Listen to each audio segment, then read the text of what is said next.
देखिए नेक्स्ट है question number 48। देखिए 48 मैंने लिखा है the line segment joining the points P 3,3 Q 6, -6 is trisected at point A and B such that A is nearer to P. If A also lies on the line 2x plus y plus k is equal to 0, then find the value of k. तो देखिए इसको कैसे करना है। इसमें मैंने कहा आपको P और Q दो पॉइंट्स दे रखे हैं, इसको हमने ज्वाइन कर एक लाइन बनाई। अब लाइन ज्वाइनिंग पी क्यू को ये दो पॉइंट्स ए और बी ट्राइसेक्ट करते हैं। ट्राइसेक्ट करने का मतलब तीन इक्वल पार्ट्स में डिवाइड करते हैं, और ये जो पॉइंट ए है ये इस लाइन के ऊपर लाई करता है। तो हमें क्या करना है, के की वैल्यू फाइंड आउट करनी है। क्लियर है? तो हम पहले लिख लेते हैं यहाँ पे since A of x, y, clear है? या चलो e, f ले लेते हैं और इसे g, h। Since a of e, f and b of g, h trisects the line segment joining the points P and Q. Clear है? Therefore PA किसके बराबर होगा? AB और BQ के बराबर होगा। अगर ये दोनों पॉइंट्स इसको ट्राइसेक्ट करते हैं तो इस केस में PA, AB और BQ ये आपस में क्या होंगे? इक्वल होंगे। That implies PA upon AQ किसके बराबर होगा? 1:2 के। इसके बराबर होगा 1:2 के। तो हम यहाँ से निकाल लेते हैं E की value. Therefore by section formula E किसके बराबर आएगा बच्चों? 1 को तो हम कर देंगे 6 से मल्टीप्लाई, और 2 को कर देंगे 3 से मल्टीप्लाई अपॉन 1 + 2। तो कितना आ गया? 12/3 कितना आ गया? 4। अब f निकालते हैं। f कैसे निकालेंगे? 1 को किससे मल्टीप्लाई करेंगे? -6 से। 2 को किससे मल्टीप्लाई करेंगे? 3 से। तो कितना आ जाएगा? 0। क्लियर है? अब देखिए हमें ये पॉइंट ए तो मिल गया ना, क्या मिला है? 4,0। अब देखिए since a of 4,0 lies on, किस पर लाई करना है बच्चों? 2x + y + k = 0। Therefore x की जगह तो हम 4 रख देंगे और y की जगह 0।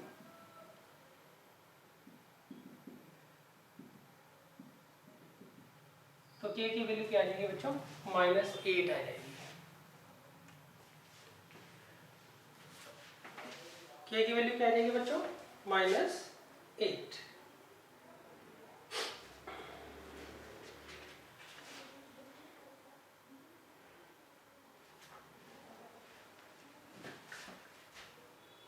अच्छा, इसमें मैंने कहा a जो है वो नियरर है किसके? p के। तो इसका मतलब a को हमें p की साइड लेना है, q की साइड नहीं लेना है। अगर वो कहते हैं b जो है वो नियरर है p के, तो हम b यहाँ लेते हैं और a यहाँ पर। ये आप ध्यान रखना बस।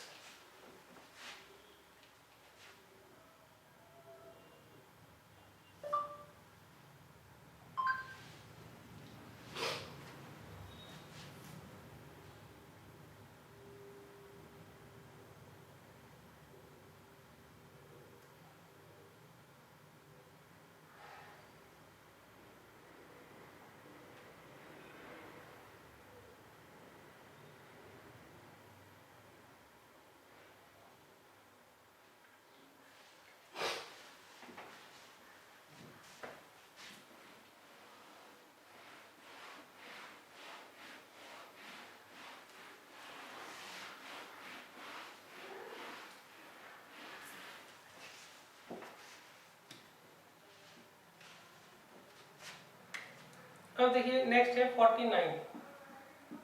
इसमें लगा है find the distance of the point 1,2 from the mid point of the line segment joining 6,8 and 2,4। तो देखिए इसमें मैंने कहा इस पॉइंट को मैं ए लेता हूँ, इसको बी। अब मैं ए बी का जो मिड पॉइंट है सही, वो पहले फाइंड आउट करना है, उसे मैंने एम मान लिया। अब हमें क्या करना है, पी और एम के बीच का जो है डिस्टेंस फाइंड आउट करना है। कैसे करेंगे, पहले मैं लेट कर लेता हूँ, let M of X Y is the mid point of A B. Clear है? तो देयरफॉर एक्स इसके बराबर होगा x1 प्लस x2/2 और y किसके बराबर होगा y1 प्लस y2/2। तो कितना आएगा 4 और ये कितना आ जाएगा 6।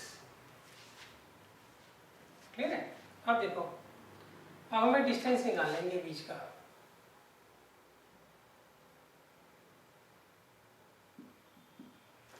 PM लेंथ जो हमें फाइंड आउट करनी है, तो उसके लिए हम क्या करेंगे, डिस्टेंस फार्मूला लगा लेंगे।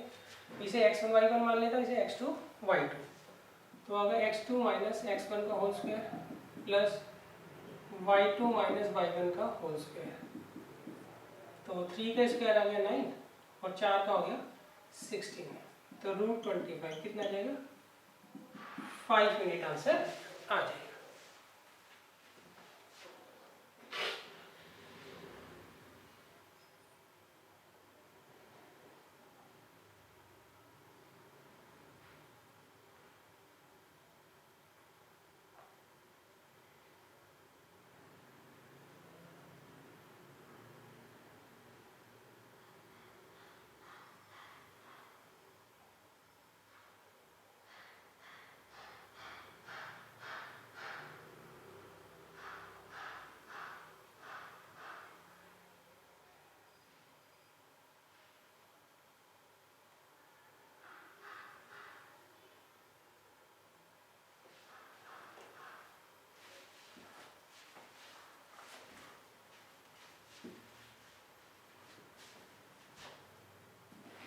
अब देखिए नेक्स्ट है क्वेश्चन नंबर 50।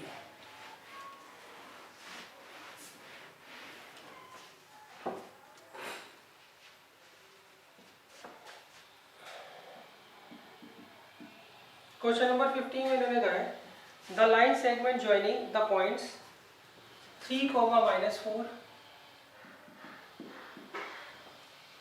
and 1, 2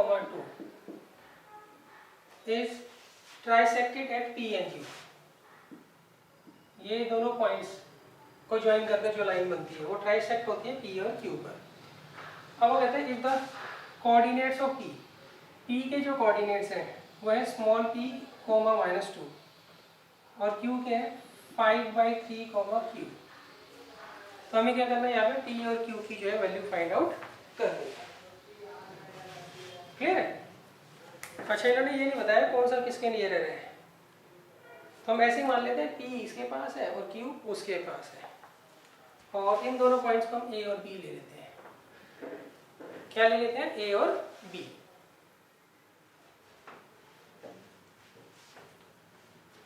क्लियर है? तो देखिए हम पहले लेट कर लेते हैं, इसे E, F ले लेता हूँ और इसे G, H। क्लियर? अगर कुछ ना दिया हो ना तो हम क्या करते हैं, नॉर्मली जो पहले दिया होता है उसको A के पास ले लेंगे और जो बाद में दिया हुआ है उसको B के पास ले लेंगे। तो देखिए सबसे पहले since P of E, F, sorry P of, ये मानने की जरूरत नहीं है आपको, सीधा ये यूज कर लो, P, -2 and Q of 5/3, Q trisects the line joining points A and B, सही। Therefore A P, P Q और क्यू बी ये आपस में क्या होंगे, इक्वल होंगे, क्योंकि पी और क्यू पॉइंट्स क्या कर रहे हैं, इनको ट्राइसेक्ट कर रहे हैं। अब देखिए सिंस या डेट इम्प्लाइज करके लिख दीजिए, that implies A P upon P B, ये किस रेशो में होगा बच्चों, ये 1:2 में होगा। A P upon P B क्या होगा, 1:2 होगा। Therefore by section formula P किसके बराबर आएगा बच्चों, 1 को हम कर लेंगे इससे मल्टीप्लाई और 2 को कर लेंगे इससे मल्टीप्लाई अपॉन 1+2। क्लियर है, ये कितना आ गया बच्चों, 7/3। कितना आ गया, 7/3। क्लियर है। इसका जो y कोऑर्डिनेट है उसमें सेक्शन फार्मूला लगाने की होती है, क्योंकि वो ऑलरेडी हमें पता है।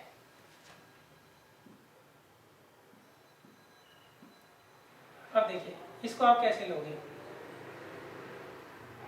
ए क्यू अपॉन क्यू बी, ए क्यू अपॉन क्यू बी, ये क्या होगी बच्चों, 2:1 होगी ना, भाई तीनों इक्वल है, तो क्यू जो होगा उसको अगर आप कंसीडर करते हो तो उसमें ए क्यू अपॉन क्यू बी क्या होगा, 2/1 होगा।